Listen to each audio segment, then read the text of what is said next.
With the upcoming wedding anniversary, I have to plan around the weekend of the 30th. Why, hello there. How is your day going so far? Excuse me, could you hold on one second? Hi, I'm on the phone with someone. I can see that. Do you mind if I just look at that 1 second? Hey, what the heck? Why on earth would you do something like that? Well, that would have gotten in the way of our conversation. I have something very important to tell you about as we are waiting for the bus. What makes you think I want to talk to you while I'm waiting for the bus? Well, after this conversation, you will thank me very much for having heard what I'm about to tell you. I'm sorry, what is happening? What's happening is we're waiting for the bus. I'm on my way down to City Hall and I'm about to test my presentation on you. I can't believe this is happening to me right now. Do you know what happened during the early 2000s with the housing market up until the financial crash of 2008? Huh? What are you talking about? There are many shady happenings during that time. I don't even know your name. Who are you? I forgot my manners. My name is Miller, Dennis Miller. What is yours? Abe Foster? Well, Mr. Foster, it's nice to meet you. Mr. Foster, did you know that the whole housing market during this time period was very unstable, in that there was a tremendous amount of bad policy that enabled the financial crisis to occur? No, I didn't. Oh yes, Mr. Foster. Please, call me Abe Dennis. All right, Abe. The main driver of housing during this time was to ensure that more people were able to buy homes.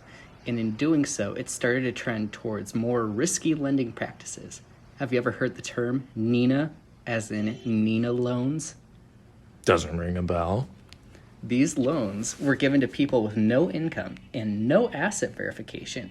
Institutions would lend a bunch of money without first checking to see if people had income or assets to support their mortgage.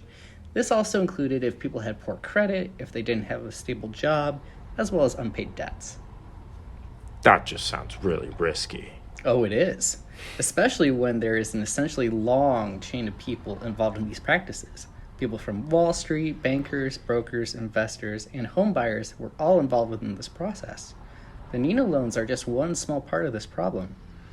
As with most crises, it takes many risky practices to generate a massive catastrophe. This is some heavy stuff to be dealing with, Dennis, especially when it's 8 a.m. on a Tuesday. It has been on my mind since it occurred. Housing policy, unfortunately, can be very daunting for people to investigate. So, I do my best to simplify things. The early 2000s to the Great Recession is my specialty, especially since we are still seeing the consequences today. Well, since we have more time before the bus arrives, what other issues happened during this time? Well, I'm glad you asked. With more people getting into single-family housing, there was a construction boom of these properties.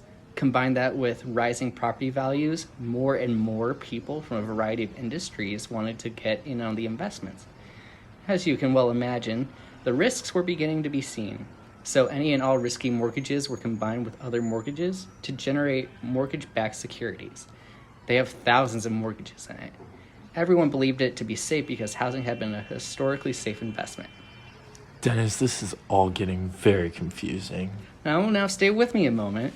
So these mortgages were also ranked, which is why they were able to be bundled together. The rankings went from AAA down to subprime, Alt-A, prime jumbo mortgages.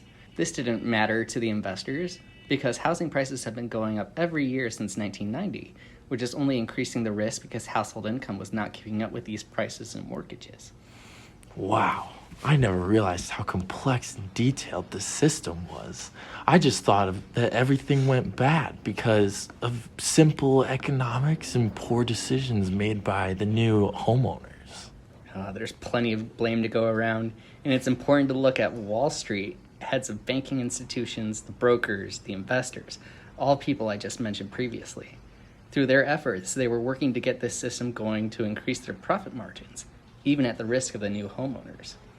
But these institutions are supposed to help our economy grow safely, right? Let's not get ahead of ourselves here. There were also issuances of collateralized debt obligations, or CDOs, which were combined with other asset-backed securities to make an investment portfolio.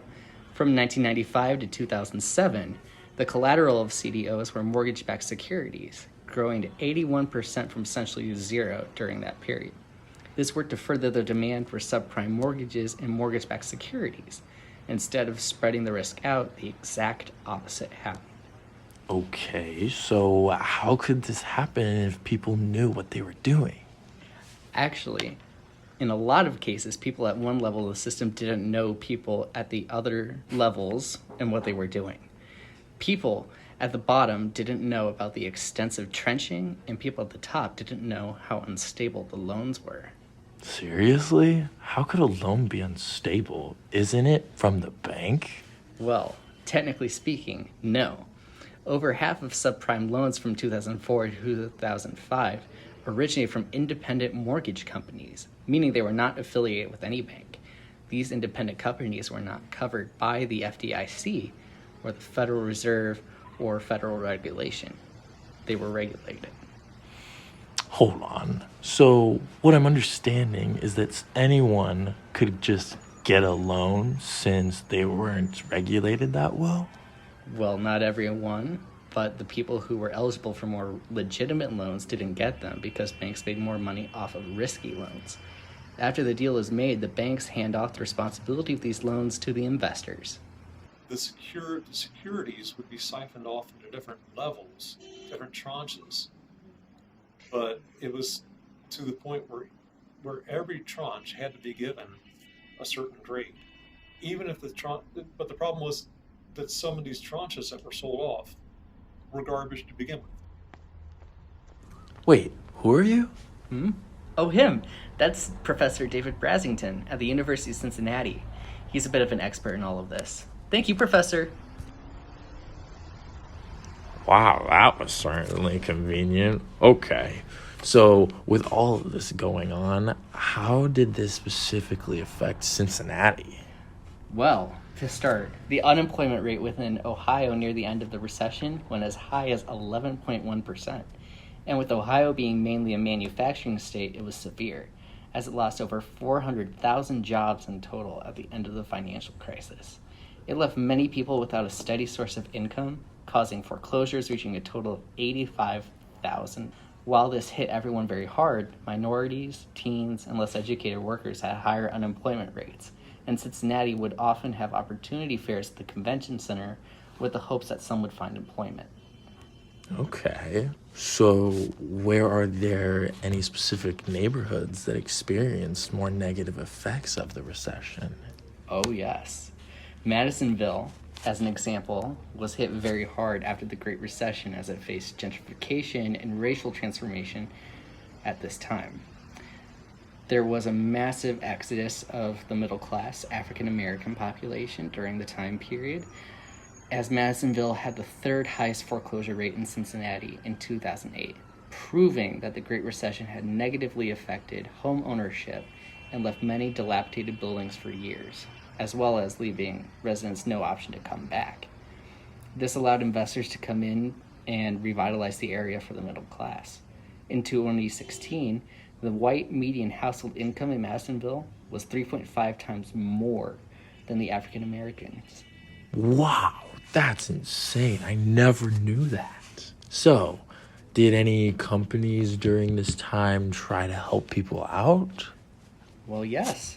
The largest company within Cincinnati that was helping people would have been Kroger.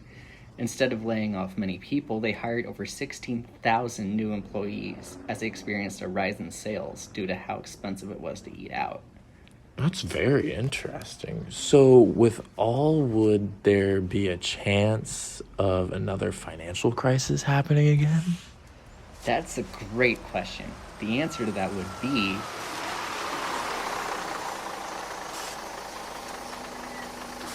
Well, this has been quite an interesting morning. I would have never known most of this if it wasn't for you. I wish I had more time to talk, but it looks like our bus is here. Hey, aren't you coming on the bus? Actually, no. My car is just down the block. I only wanted to test out my presentation on someone who would have listened to me.